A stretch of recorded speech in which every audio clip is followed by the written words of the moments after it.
Good morning. Mike TV is sent by television. Mike TV was even more excited than Grandpa Joe at seeing a bar of chocolate being sent by television. But Mr. Wonka, he shouted, can you send other things through the air in the same way? Breakfast cereal, for instance. Oh, my sainted aunt, cried Mr. Wonka. Don't mention that disgusting stuff in front of me. Do you know what breakfast cereal is made of? It's made of all those little curly wooden shavings you find in pencil sharpeners. But could you send it by television if you wanted to, as you do chocolate? Asked Mike TV. Of course I could. And what about people? Asked Mike TV. Could you send a real-life person from one place to another in the same way? A person, cried Mr. Wonka. Are you off your rocker? But could it be done? Good heavens, child, I don't really know. I suppose it could. Yes, I'm pretty sure it could. Of course it could. I wouldn't like to risk it, though. It might have some very nasty results. But Mike TV was already off and running. The moment he heard Mr. Wonka say, I'm pretty sure it could, of course it could, he turned away and started running as fast as he could towards the other end of the room where the great camera was standing. Look at me, he shouted as he ran. I'm going to be the first person in the world to be sent by television. No, no, no, no, no, no, no, no, cried Mr. Wonka. Mike, screamed Mrs. TV, stop, come back, you'll be turned into a million tiny little pieces. But there was no stopping Mike TV now. The crazy boy rushed on, and when he reached the enormous camera, he jumped straight for the switch, scattering Oompa Loompas right and left as he went. See you later, alligator, he shouted, and he pulled down the switch, and as he did so, he leaped out into the full glare of the mighty lens. There was a blinding flash. There was silence. Then Mrs. TV ran forward, but she stopped dead in the middle of the room, and she stood there. She stood staring at the place where her son had been, and her great red mouth opened wide, and she screamed, He's gone! He's gone! Great heavens, he has gone, shouted Mr. TV. Mr. Wonka hurried forward and placed a hand gently on Mrs. TV's shoulder. We shall have to hope for the best, he said. We must pray that your little boy will come out unharmed at the other end. Mike, screamed Mrs. TV, clasping her head in her hands. Where are you? I'll tell you where he is, said Mr. TV. He's whizzing around above our heads in a million tiny little pieces. Don't talk about it, wailed Mrs. TV. We must watch the television set, said Mr. Wonka. He may come through any moment. Mr. and Mrs. TV and Grandpa Joe and little Charlie and Mr. Wonka all gathered around the television and stared intensely at the screen. The screen was quite blank. There she is. Poor Mrs. TV. He's taking a heck of a long time to come across, said Mr. TV, wiping his brow. Oh dear, said Mr. Wonka. I do hope that no part of him gets left behind. What on earth do you mean? Asked Mr. TV sharply. I don't wish to alarm you, said Mr. Wonka, but it does sometimes happen that only about half the little pieces find their way into the television set.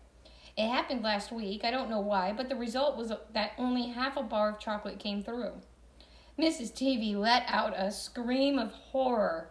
You mean only half of Mike is coming back to us, she cried.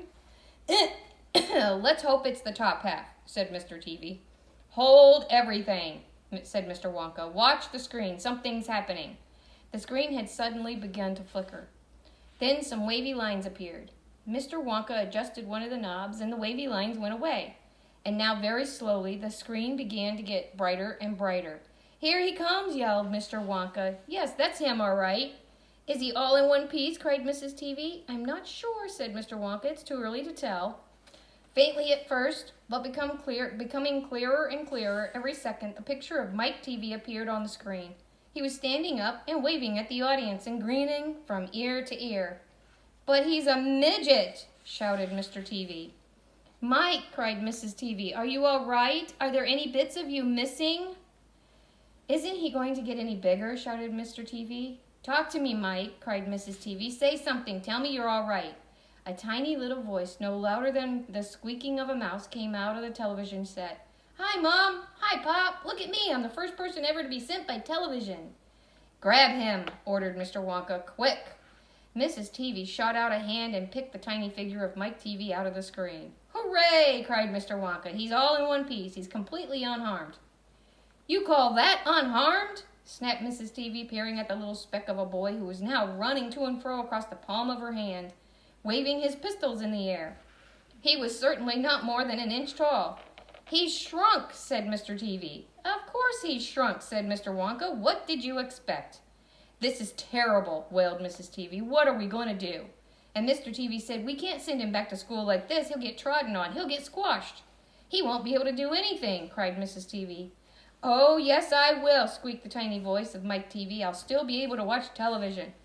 "Never again," shouted Mr. TV. "I'm throwing the television set right out the window the moment we get home. I've had enough of television." There he is, dancing on his mom's hand. When he heard this, Mike TV flew into a terrible tantrum. He started jumping up and down on the palm of his mother's hands and screaming and yelling and trying to bite her fingers. "I want to watch television," he squeaked. "I want to watch television. I want to watch television. I want to watch television." "Here, give him to me," said Mr. TV, and he took the tiny boy and shoved him into the breast pocket of his jacket, stuffed a handkerchief on top. Squeals and yells came from inside the pocket, and the pocket shook as the furious little prisoner fought to get out. "Oh, Mr. Wonka," wailed Mrs. TV, "how can we make him grow?"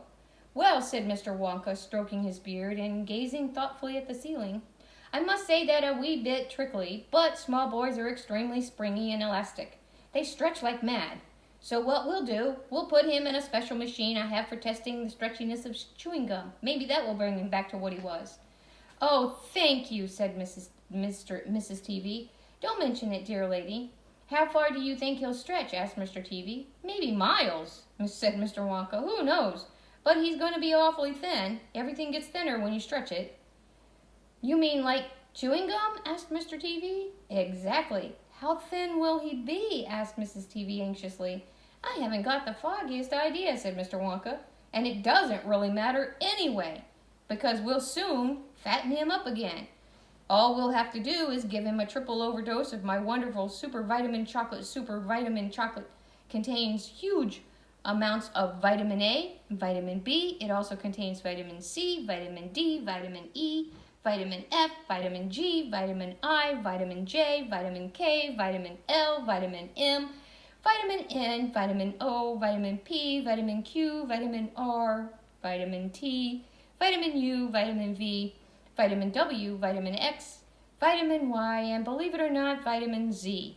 The only two vitamins it doesn't have in it are vitamin S, because it makes you sick, and vitamin H, because it makes you grow horns on top of your head, like a bull. But it does have in it a very small amount of the rarest and most magical vitamin of all, vitamin Wonka. "And what will that do to him?" asked Mr. TV anxiously. "It'll make his toes grow until they're as long as his fingers." "Oh, no," cried Mrs. TV. "Don't be silly," said Mr. Wonka.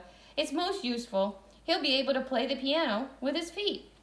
"But, Mr. Wonka—" "No arguments, please," said Mr. Wonka. He turned away and clicked his fingers 3 times in the air, and Oompa Loompa appeared immediately and stood beside him. "Follow these orders," said Mr. Wonka, handing the Oompa Loompa a piece of paper on which he had written full instructions.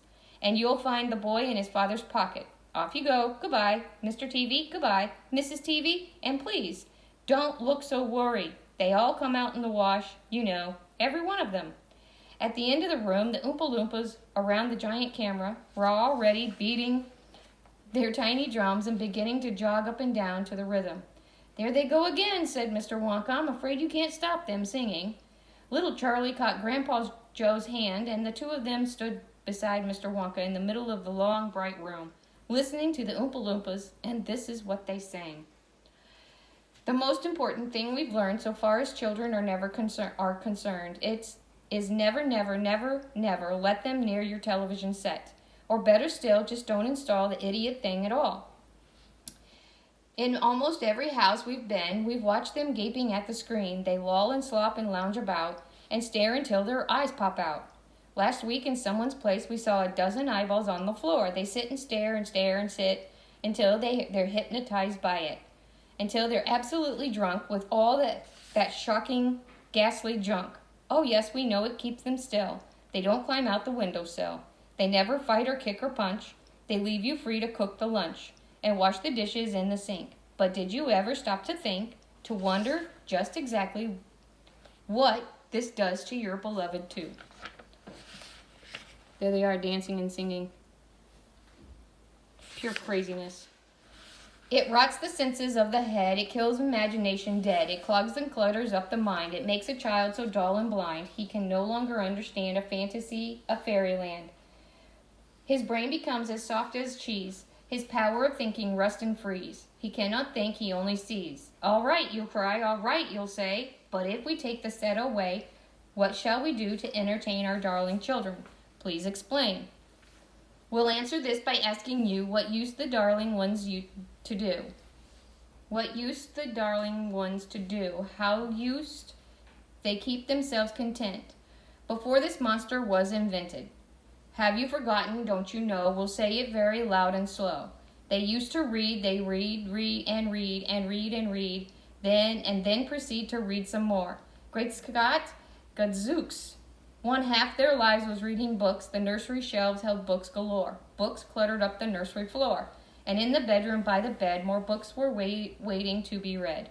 Such wonders, fine fantastic tales of dragons, gypsies, queens, and whales, and treasure isles and distant shores, where smugglers rowed with muffled oars, and pirates wearing purple pants, and sailing ships and elephants, and cannibals crouching round in the pot, stirring away at something hot. Smells so good, what can it be? Great gracious, it's Penelope.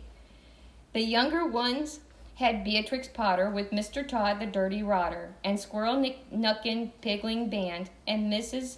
Tiggly Winkle, and just how the camel got his hump, and how the monkey lost his rump, and Mr. Toad, and bless my soul, there's Mr. Rat and Mr. Mole. Oh, books, what books they used to know, those children living long ago. So please, oh please, we beg, we pray, go throw your TV set away. A lovely bookshelf on the wall, then fill the shelves with lots of books, ignoring all the dirty looks, the screams and yells and bites and kicks, and children hitting you with sticks. Fear not, because we promise you that in about a week or two of having nothing else to do, they'll now begin to feel the need of having something good to read. And once they start, oh boy, you watch the slowly growing joy that fills their heart. They'll grow so keen, they'll wonder what they'd ever seen in that ridiculous machine. The nauseating, foul, unclean, repulsive television screen. And later, each and every kid will love you more for what you did. P.S. Regarding Mike TV, we very much regret that we shall simply have to wait and see if we can get him back his height, but if we can't, it serves him right. You know the drill. Draw me a picture. Write me out a statement to go with it if you can. And don't forget, stay safe, be careful, and wash your hands. I'll see you soon.